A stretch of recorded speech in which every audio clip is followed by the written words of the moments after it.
Welcome to week 1 of 2012 Dakar. Mar del Plata is the new home of the start of the rally. The large seaside resort in Argentina.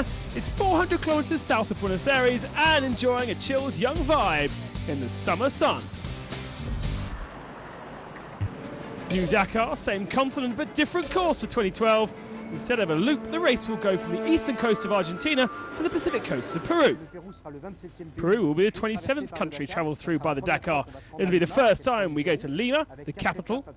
4 very technical stages, very difficult indeed. Not especially long, but really difficult. And I guess in the spirit of the Dakar, with lots of sand, dunes and navigation. It's what we all love. And there is the route from Mar del Plata up to Lima. For the last 6 years, the motorbikes have been dominated by just one team and 2 men riding the same KTM machines. The difference between Marc Como and Sil de Prez 6 wins is minute. The skill of the rider, the luck of the team, and a lot of stewards' decisions. In 2012, KTM have decided the rivals must play nice. We hope everything will be played on the track and nowhere else. We both understand that working apart will take us nowhere. We hope to win, and I think this year it'll be different to the others. Many surprises can come from the younger riders too. So the hope is a more cohesive unit for 2012, but will the dream come true? Winning the 2011 Dakar was a childhood dream come true for Nasser Al-Attiyah. But with Volkswagen quit, the Qatari has to return with a private Hummer. We try to our best. I will use my experience for dunes. Stefan Paddehansel, 9-time Dakar champion, has never won on South American soil. For the last 2 years, he's struggled with BMW. Perhaps Mini is the answer. For years and years, people think I'm the favourite. It doesn't worry me. It just means I have a good chance to win. So, 2 winners and 2 new cars. Who will be on top? The first stage was a short 57-kilometre taster over farmland and dunes along the sea.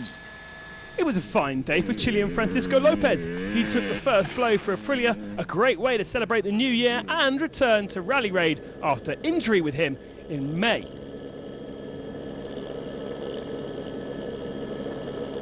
Marc Como would take second, but his main rival de Prez dropped 2 minutes, having probably taken it too easy through this first stage. It was clear one of the Monster Minis would take the first stage after their strong build-up, but perhaps no one expected it to be the orange one, a Russian, Leonid Novitsky. He beat Holovitz by 5 seconds, with Paddehansel in 3rd spot.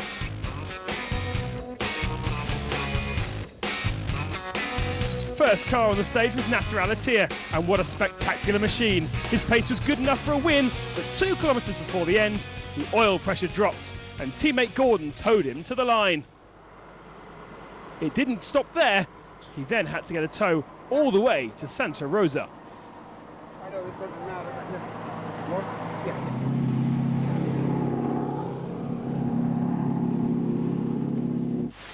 Much had been promised by Alfie Cox about his new Volvo. It was an exciting brand addition to the rally, but sadly, it didn't last long.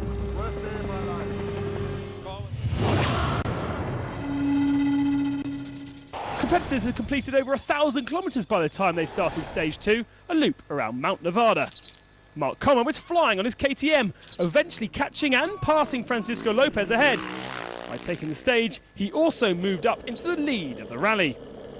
Quinn Cody, however, had a dreadful day, a puncture and alternator problems on his Honda. In the cars, Nasser Al-Attiyah had to start the day in 34th position.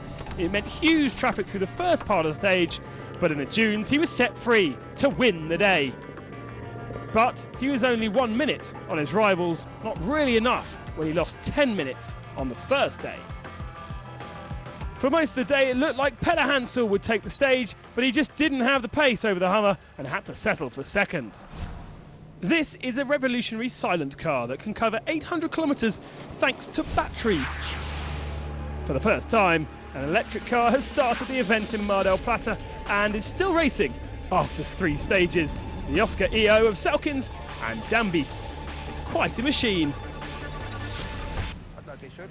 So when you open the front, you might think there's an engine inside, but actually there's no engine. It's actually just full of batteries. Inside the car it looks like a normal Oscar, but actually it looks a bit like a Boeing because of all these massive screens.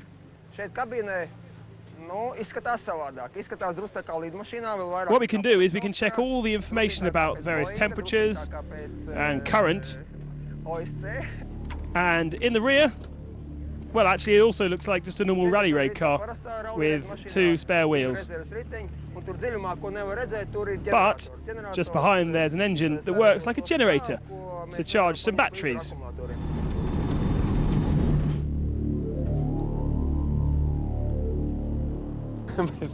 Yeah, we like to be considered as pioneers. Now we have 2 tasks on the Dakar: to finish the race and also to give some inspiration to others with the same kind of car. So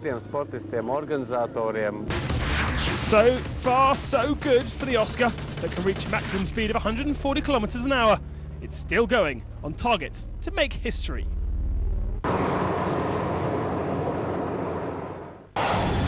With most of the route to San Juan held over 1,000 metres, this 270-kilometre stage in the Rocky Andes is a real test. And it was a day that took the riders to their limits and more.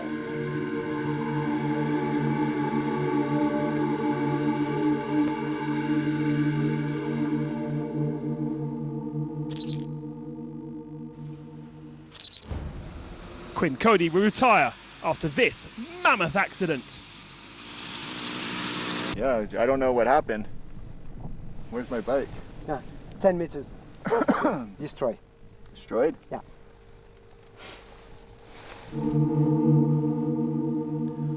After capturing his first special of 2012, Marc Coma, the new overall leader, was to open the way on the day's special, and it started very well for the Catalan. On his KTM 450, he remained clear of his rival Cyril Deprez. Well, that was at least until CP3. At the junction where the cars and bike races split, the Spaniard went on the car track, riding 8 kilometres before turning back. He ended up, at the end of the day, 13 minutes down with his costly error.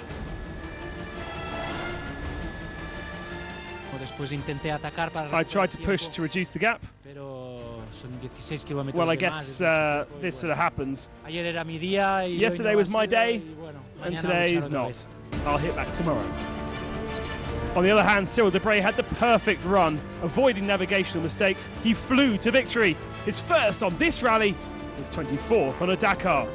Taking it easy and not pushing too hard during the first 2 days had paid off for him, and the win gave him an overall lead of 10 minutes. After a moment, I couldn't see any tracks in front of me. I didn't know what was going on. And now I'm here first.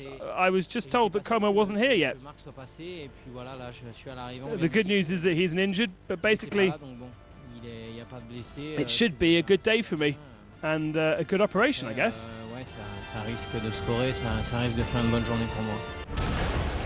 After 3 days, Deprez then leads from 10 minutes over Coma, Castor in 3rd, Lopez 4th and Rodriguez in 5th position.